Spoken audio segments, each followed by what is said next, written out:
Naam, ikiwa ni Fanani Online TV, na leo tupo hapa kwa ajili ya kujifunza jinsi ya kudribble mpira na kutoa pasi kwa mwingine. Basi usisahau kusubscribe channel yangu na angalia kwa makini jinsi ya kudribble mpira ili tujue vipi tutacheza mpira endapo tukiwa kwenye game. Basi angalia kwa makini, utajifunza kitu. Hii ni Fanani Online TV. Jambo la kwanza kwenye kudribble mpira ni kumwangalia yule ambaye unampelekea pasi na uhakikishe kwamba pasi hii ninayompa isipotee na aweze kunirejeshea. Mfano halisi tuwatizame wachezaji hawa jinsi wanavyodribble mpira, naamini tutajifunza kitu kutoka kwao.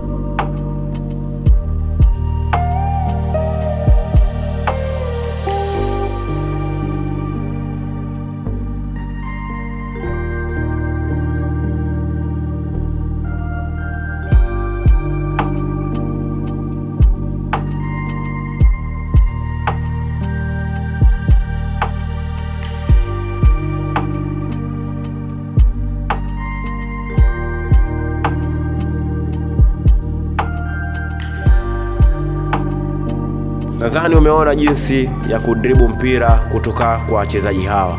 Naamini umejifunza kitu juu hili. Pia tunahitaji kuona vipi utatoa pasi endapo kwa mwenzako.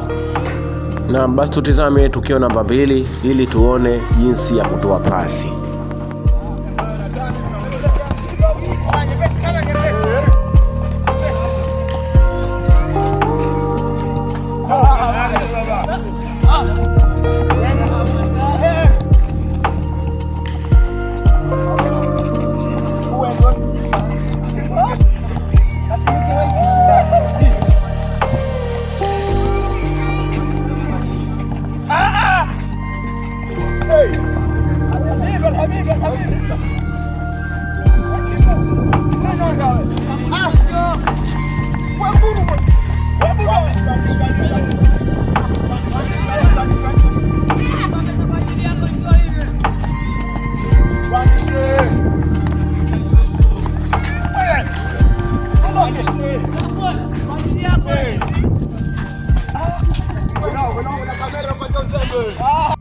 Naamini umejifunza mengi katika hili. Basi naamini tutaendelea kujuzana yale ambayo huyajui.